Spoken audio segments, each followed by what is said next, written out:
First quality is they should have a perseverance. At home, by preparing yourself, you can clear it. But strategy is very, very important. Appear for all the exams, whichever is conducted by the different departments and all. So when I was in my high school days, I was a NCC cadet. When you are NCC, you will be wearing that uniform. So you will fall in love with that uniform. Youngsters, they join the civil services watching some movies. Right. I always try to solve those problems or issues in a legal framework. The technology is helping the police officers to nab such culprits. So even we introduced this, pay fine or wear helmet. We could seize more than 45 crore worth drug. That was the highest in entire state at the time. There was zero crime on robbery or dacoity and all zero. We were number one in entire state. Wow. The more the number of the law-abiding people increases in the society, the burden on the police will be very big. Three things: professionalism, integrity, and respect the diversity. Hi everyone, this is Disha Dioxide and today we are here with Chennabasavanna SL, who is a IPS officer and also the head of Karnataka Police Academy. Let's hear about his journey and his experiences.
What strategies did you employ to prepare for your UPSC exam, sir? Actually, whether it's for the UPSC or for any state public service commission, both are having the similar pattern. Right. What I can say is the perseverance. That is very, very important for any candidate or any student to who is pursuing to join the civil services in India, because every year more than 10 lakh students appear for the exams, and there will be only 1,000 plus posts will be available at UPSC, and even in KPS it's even very lesser. Right. It may be around 200 or so. So I suggest or I advise whoever wants to join civil service or whoever prepare for these examinations, first quality is they should have a perseverance. Right. Okay, that's what I can say. So whenever you are preparing for these kind of competitive examinations, second important thing is what to read more than it's important to know that what not to read than what to read. Okay, because when you know that we should not, because there is a lot of information even in the internet or even in the books and all, Right. but whether are they relevant for Right. the examination, that you should strategize. Right. So the strategy should start from there, because we are not doing any research in that exam. Okay, Right. it's not like an academic year. Means it's not like an studying for an academics. Right. Like 1 year you study particular subject, and at the end of the day you write the exam for that. It is not so. If you clear your prelims, then you will go to the next level of main examination, then for the personality test. Right. If you could not make it in personality test, again you have to start from the prelims only. It is not like that you will directly go again next year to the personality test. Right. So for that matter, whichever subject you take, and for even general studies also, you should always know what not to read. Right. So then only you can be more specific, and more you can strategize that way, and you can clear the examination. Avoid wasting time. Yeah, wasting time and all. Exactly. Do you think the exams are effective in clearing out people who are not dedicated enough? Because the Yeah, process is very long. definitely. It is not only the dedication has to come. Whoever is making some efforts for these kind of examination, they should have the dedication, no doubt about it. But secondly, strategy is very important Right. because I have seen intelligent students, sometimes they could not clear it because they haven't made a proper strategies for that. Right. So, what kind of strategies you can do? I can give some examples. Like before going to the appear for the exam or preparing for the exam, you just go through the previous year question papers and all. Right. Then you will come to know which area the questions are coming from and how they are coming, what kind of pattern. Based on that, if you prepare, if you make notes or if you read the books or what kind of books you should read, Right. then you will be having a better understanding Understanding. of the way the exam is conducted. Wonderful, sir. What common mistakes do you see candidates making today that will affect them in preparing for the competitive exams? Like you said, Yeah, knowing what not to yeah, read. that is the main thing I can say. And second is most of them they think that it's like an studying for some Right. academic Exam. exam. That is they should not do, I believe. Right. And the third thing I say that uh, it is not like you pursue it after your degree and you just go to some training center, means some coaching classes and all, then Right. you only you can clear. It is not so. If you do not go to any coaching class also, at home by preparing yourself, you can clear it. But strategy is very, very important. Right. How would you say this exam is different from academic subjects exams? See, in academic subjects, there will be standard syllabus, and once you go through that syllabus and prepare yourself for standard answers, then you will be knowing that it will come in your examination and you can do that. But in civil services, it is not so because most of the things will be based on current affairs. Right. Okay, so every day you have to update yourself. Right. So that is the way it is different, I can say. So you have to keep updating yourself every day in Not a the standard not a questions. standard kind of. Right. Wonderful, sir.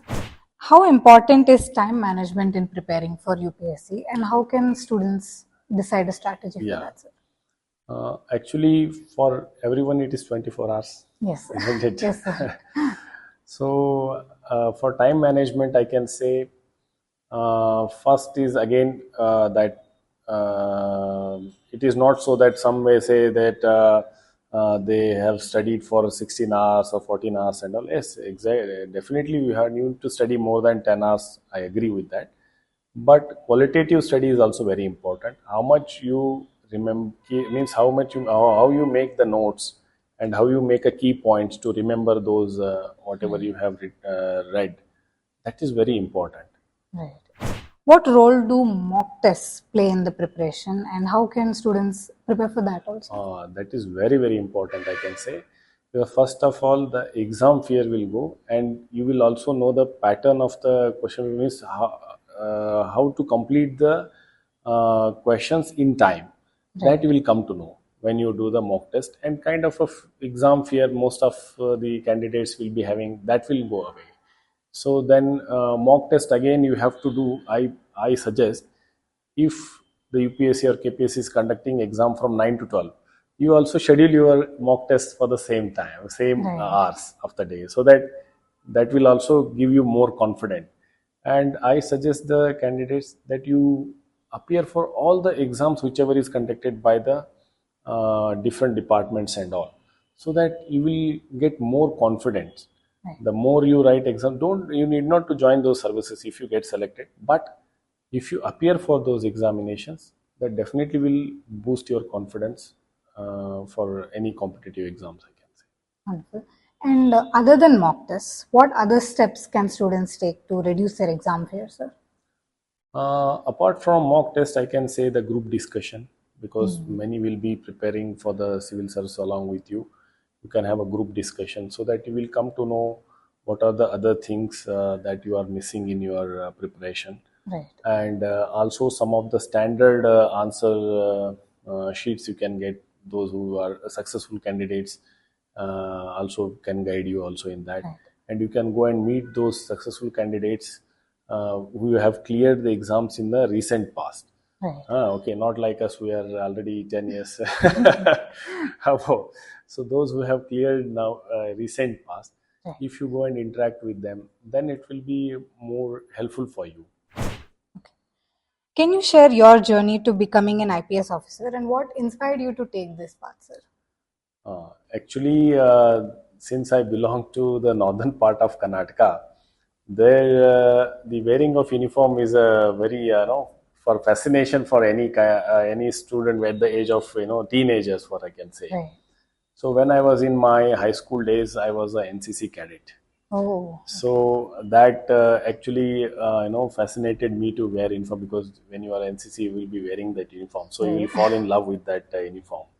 So that was one thing. Second is, as a NCC cadet, I even participated in many government programs, like there's a pulse polio, Right. or you are assisting the regular police officers in doing some kind of a law and means some kind of traffic management.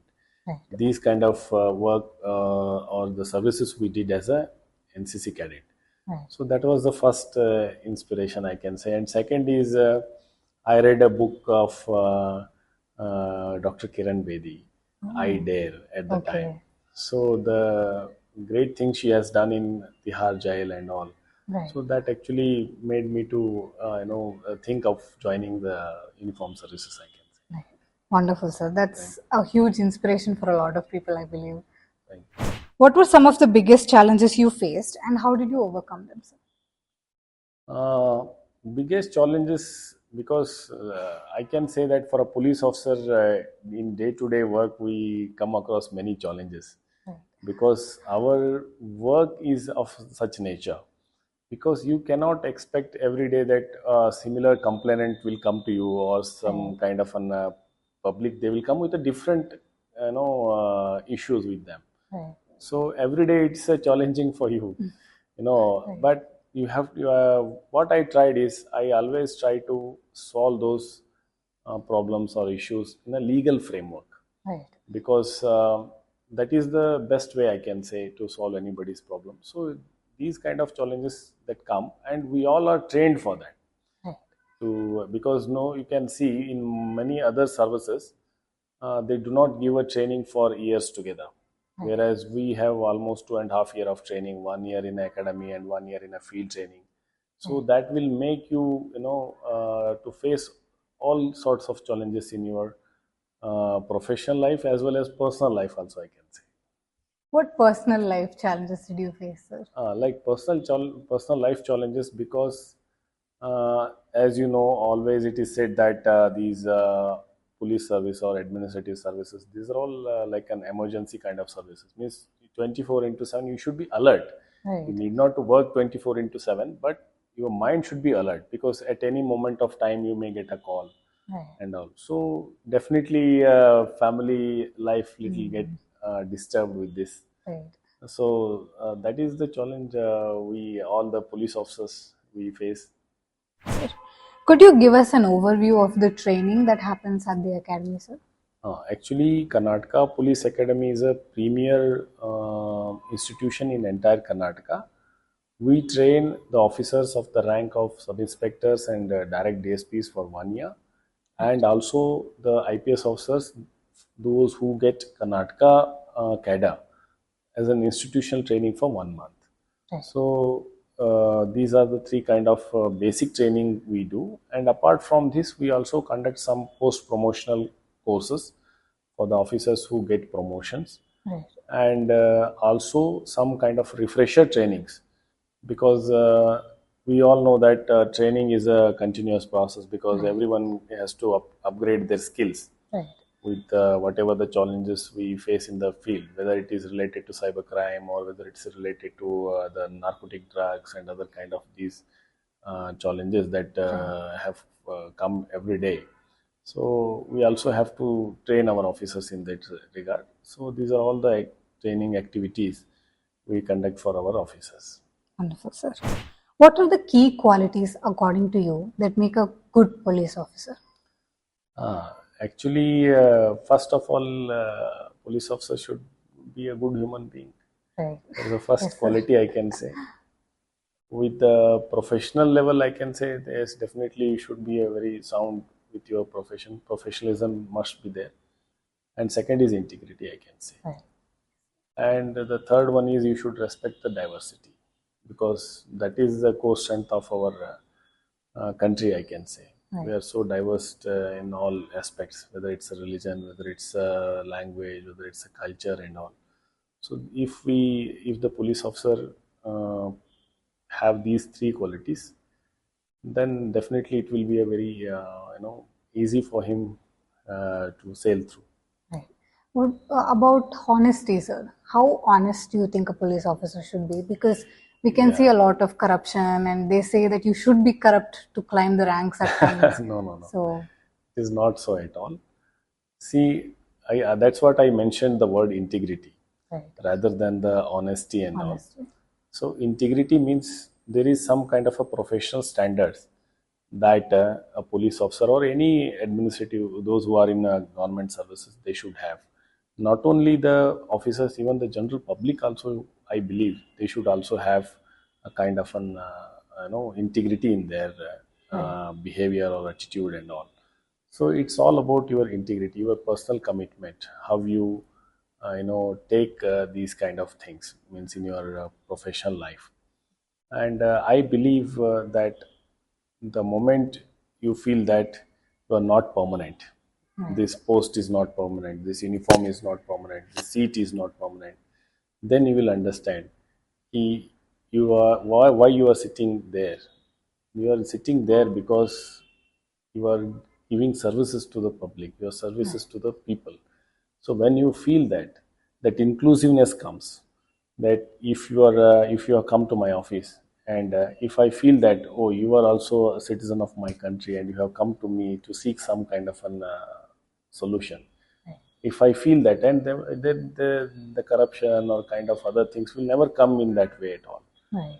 Okay, so this is what I can say, that inclusiveness should be felt by all officers who sit in those responsible positions. Wonderful, sir. What advice would you give to young officers who are starting their careers in law enforcement, sir? Already I told that three things: professionalism, integrity, and respect the diversity. Right. So definitely people will love you for all when you deliver all these things, and when you make it as a part of your personality, then definitely public will admire you, public will support you, then you can do good work there. People skills is also important when you're dealing with situations like this, sir. So, would you say people should learn that as well? See, what I can say is generally where I can give an example. When I was heading the Bidar district, so people used to come to meet me with some complaint or some kind of an issues. Right. So generally I used to ask them, what is the population of the district? So they used to say, sir, it must be 15, 16 lakhs or so. Then I used to tell them, no, it's a 21 lakhs for the latest survey. Then I used to ask them, how much police force is there in the district? Do you know, from a constable to your SP, how many officers we are working for the district? Then they used to say, sir, must be some 50,000, 40,000 or so.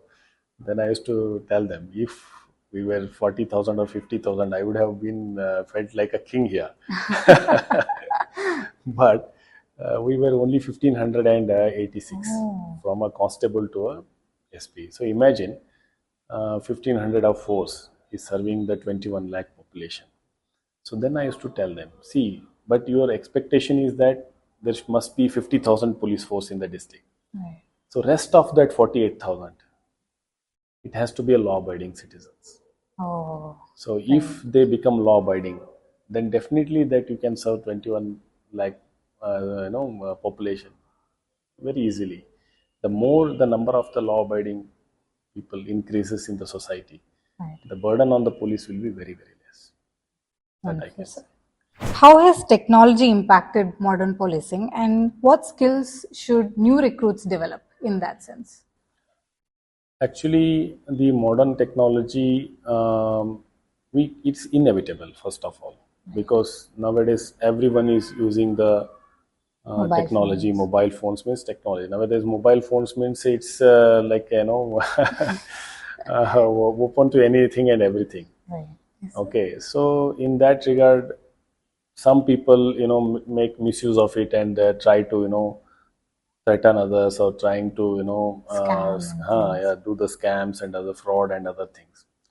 So, being a police officer, our primary duty is to, give safety and security to the people.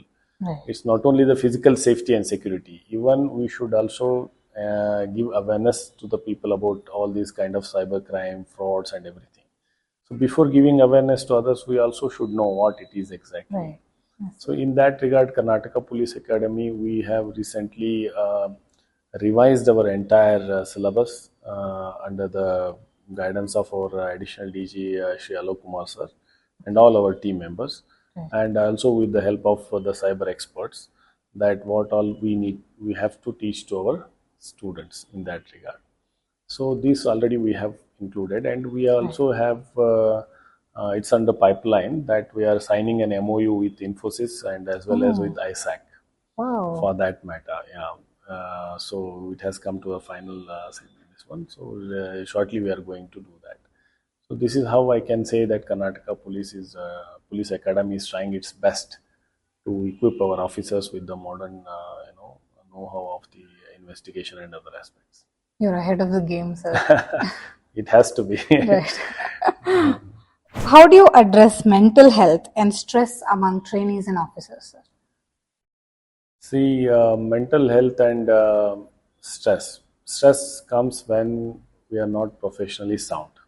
Right. Okay, so academy's duty is to give that professionalism and all those required for the job requirement. I can say it is our duty to impart that training to our probationers, Right. so that they should not feel the stress when they go into the real life situations. Right. So for that, recently we have introduced the scenario-based training in our Right. academy, so that we create similar scenarios what they face in the field in normal circumstances.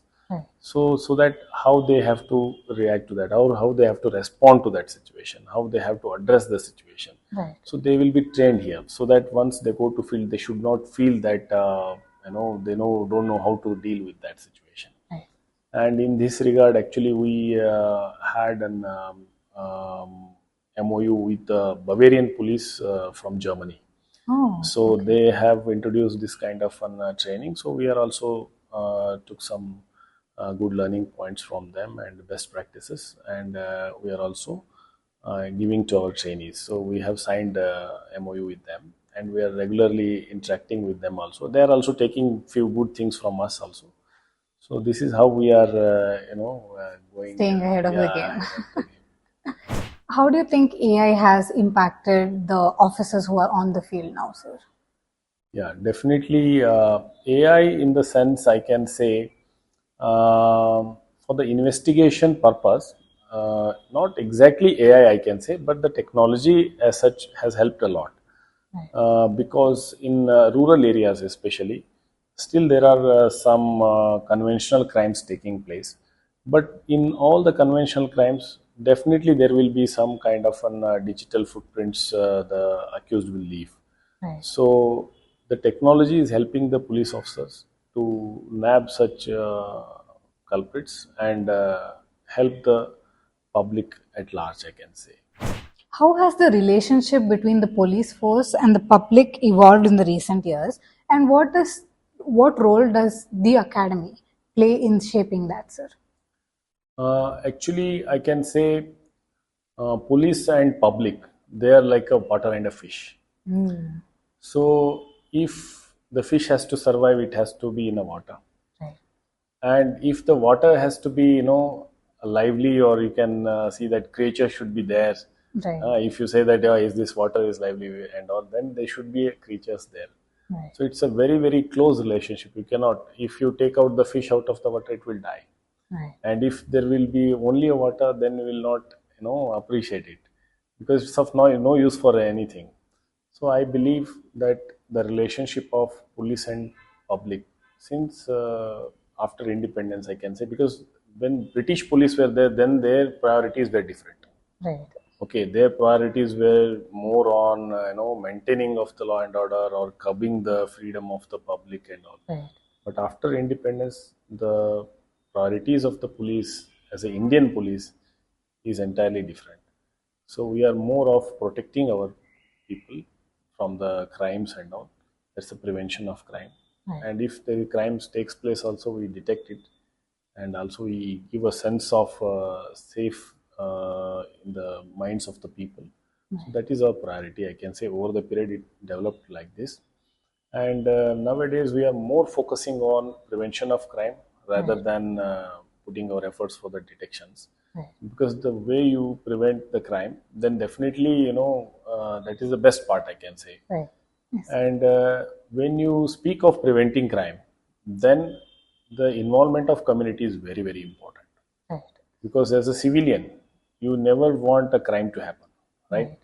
Do you expect any crime to happen, or do you expect any accident to take place? No. So as a police officer, I also feel the same. Right. So when our priorities or our feelings are same for the better society, then we should work together. Right. So that is the idea behind this community policing. So involving the community in policing activities for the overall good of the nation, for overall good of the community, for overall good of the society. Right. So in this aspect, as a police academy, we train the officers on the best practices, Right. how to win the confidence of the community, and how to gain the faith of the community in the system, in the police system. So these kind of things we teach them here in the academy, and definitely it works. Because when I was heading the Bidar police before coming to this academy, there actually what I identified is I actually studied the data of what are the major crimes are taking place, and what sort of crimes that the district is facing or the people are facing there. Right. So I found there are 2-3 major things where we can focus, especially on the road accidents, Right. because it was a very rural area and very far from the power center and all. The public there are not much aware of what is the importance of wearing the helmets and all, Right. especially the two-wheelers. Nowadays, in all rural areas, nobody uses the bicycles. Most of them, they have switched over to the motorcycles. Right. But they forgot that they still think that it goes like a bicycle. Right. You know, because to ride a motorcycle, you must wear the helmet to protect your own, self. Because most of the road accidents, the death in road accident, fatalities in road accident, they happen because of head injuries. Right. So that can be prevented. So there we started some kind of a new initiatives we took there as a team. So even we introduced this pay fine or wear helmet.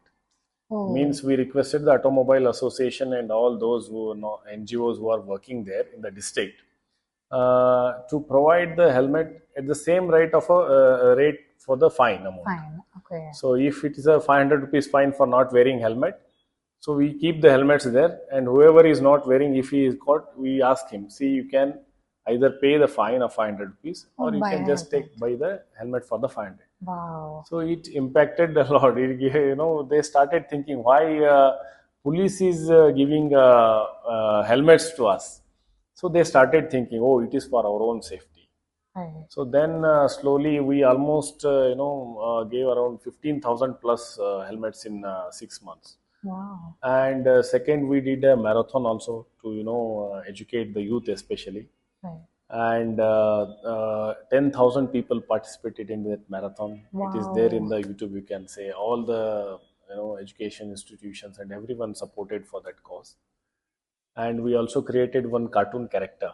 Oh. Because the Bidar has its own unique and very loving language. They have different from means Kannada is different version, you can say, little speaking version.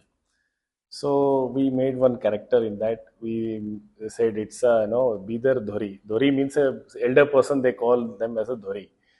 So Oh, okay. we use that character to give an awareness or educate the public about the road safety standards and all. Means how they have to follow all that in the local language that Right. is spoken there. It was a very big hit. So we could reduce the fatal accidents by 24% Wow. of that year. And at that time, our ADG sir, Alok Kumar sir, was traffic head. So even he Oh, commended our work and he issued a commendation for the Bidar police at that time. that's amazing. So this I can say, and even some other crimes like heinous crimes like robbery and dacoity and all. Then our officers they started analyzing those data, and we also analyzed data by using the technology, like where are the hotspots Right. and which year it is, which month the particular crime is taking place. Is there Hmm. any reason for that? So then we analyzed all that and we addressed the same way. So automatically the crime rate has come down to 30% Wow. in that year. And I can proudly say that our team, when in 2014, by the time I left, there were zero crime on robbery or dacoity and all zero. Not Wow. a single crime took place in up to 6 months. So I can also say that when I joined the district as an SP, our overall ranking in the state was around 21 Right. with regard to prevention of crime or detection of crime and all. By the time I left the district, we were number one in entire state, Wow. especially for drug related issues, because Right. we were in the tri-junction area. Ah. So one side Maharashtra and another side Telangana, and most of these narcotic drugs that supply from Orissa Andhra border to the Maharashtra, the major cities in Oh. Maharashtra. Oh. And in that year, we could seize more than 45 crore worth drug. Oh my That was the God. highest in entire state at the time, and as well as in for last 10 years in that district itself. Wow. The highest forever during that time. And for that also we received an commendation from the additional DG of Telangana state, Oh. for even assisting their team in nabbing some of the culprits. So that was there. So I can say the results would be like this: if community, police, and police as itself a team, if all work together, so these results will definitely going to happen. Wonderful. And you spoke about how you analyze data to come to a Yeah. solution. How difficult is it to analyze so much of metadata in this? Yeah. No, actually, metadata, it's not of that voluminous data you have in this thing.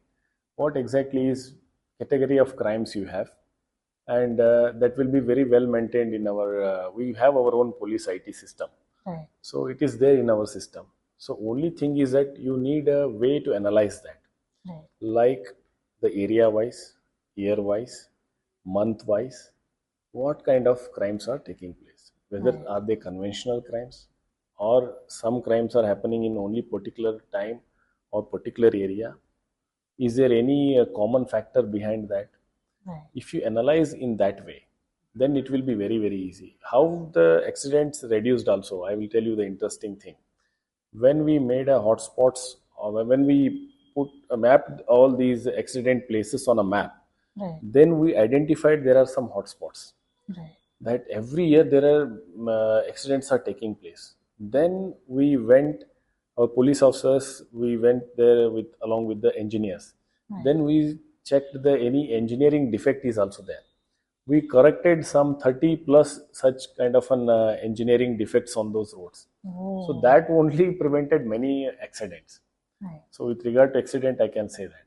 And there are some crimes, especially like road robbery Right. and some kind of house thefts, because there usually sugar cutting season starts. Hmm. So most of the laborers they come from outside state, Right. and few criminals will also join among them. Hmm. So they come, they visit to all villages. They also see the some buildings, some houses outside the village or locked houses and all. So while leaving that place, they used to conduct the crime. Yes. So that we identified why it is happening in only during those months. Right. Then we called all those sugar factory owners. Then we had a meeting. We called all those labor contractors, and we asked them to produce documents of those labors they are bringing from outside the state. Right. So then we cross-verified their antecedents with our counterparts. So we could come to know that some of the culprits, they are coming through in the disguise of a laborers. Ah. Okay, so we started working on that, and we started doing a preventive arrest on those kind of people. So automatically that kind of a crime got reduced.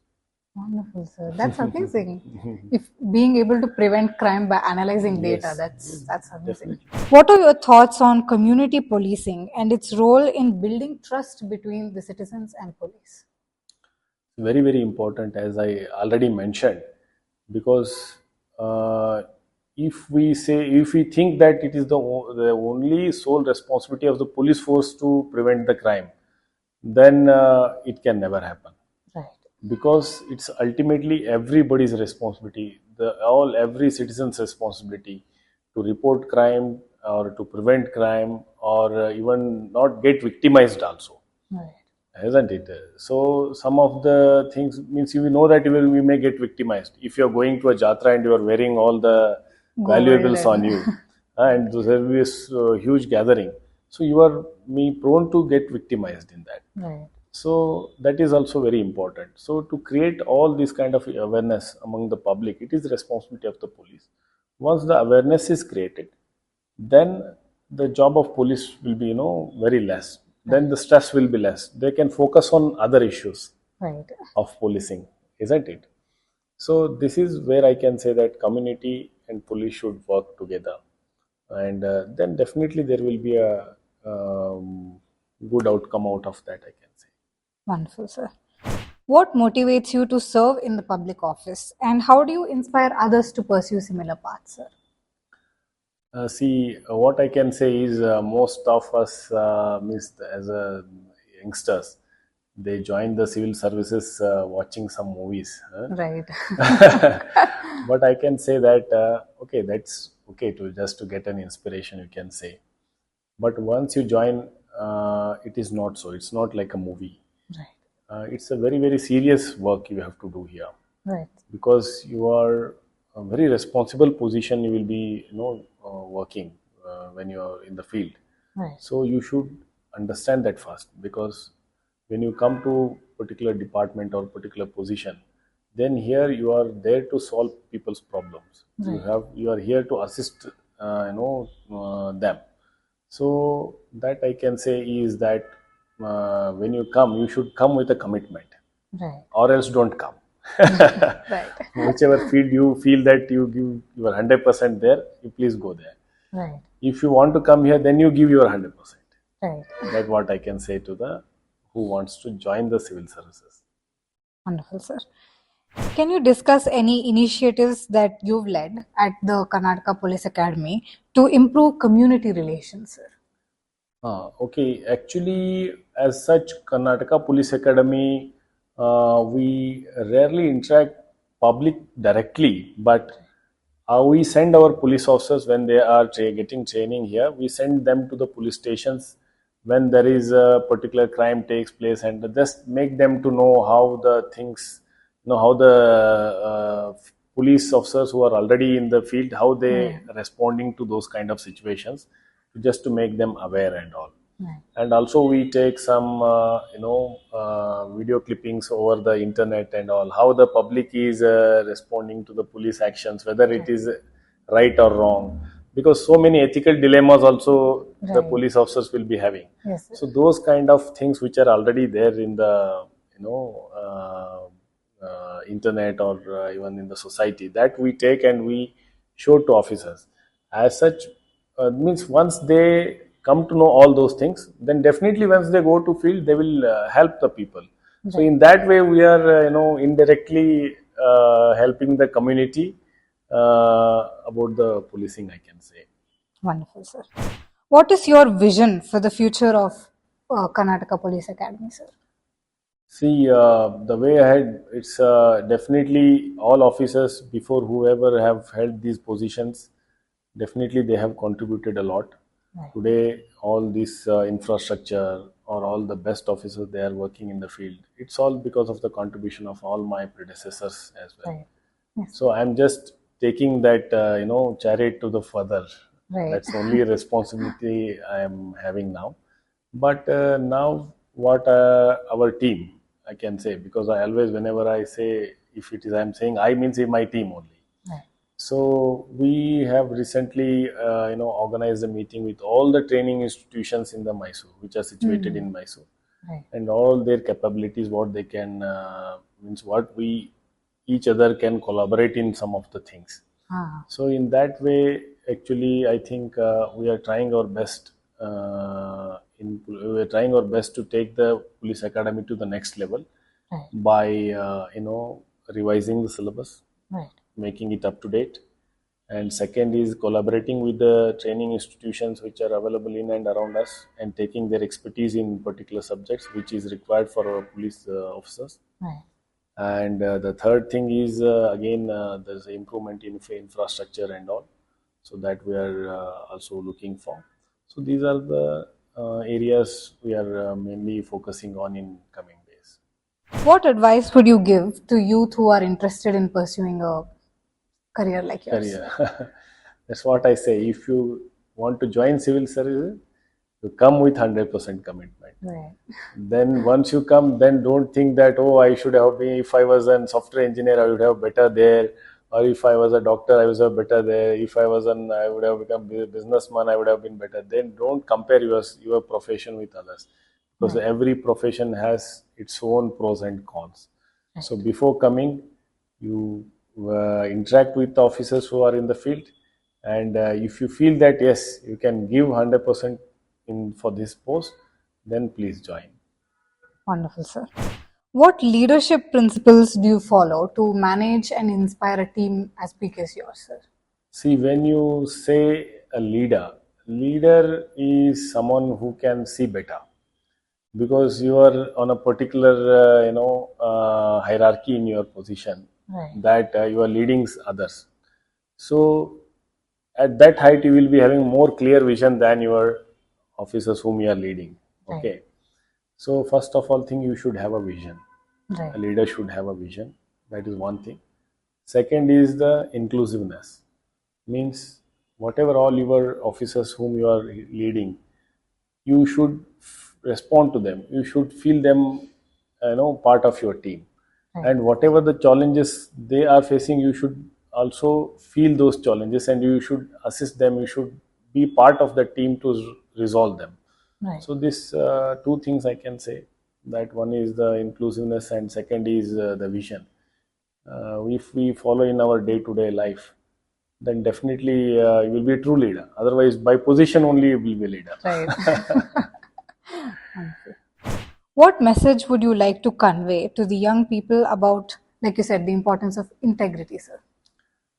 See, I can say that if you keep reminding yourself that you are not permanent, that it's enough, I think. Right. If you think that you are not permanent on this earth, then why, for what you are, aspiring for? Then you will be very clear with your, the goals in your life, I can say. So that will definitely make them to think in a better way, because now we are having a population of nearly 140 crores in our country. Right. So if you think that what we can do for our own countrymen rather than the self, then definitely these things will just go away or from your mind. Right. Then your commitment will be more on this. Wonderful, sir. How can young individuals contribute positively to our community, sir? Yeah, that's very very important, because at present I believe that in entire world, the India, we have the highest chunk of youths in our population. Right. So that's what I always say, that you will definitely choose one or the other profession in your life for your livelihood. But when you reach to that position, then you always think that what you can do for others, what you can do for your own countrymen, fellow countrymen. That is the message I want to give to all you and to myself, you and everyone. It applies to all of us that whatever best we can do to each other, to our own countrymen, that is, I think, we should all think of. Now we'll move on to the rapid fire questions, sir.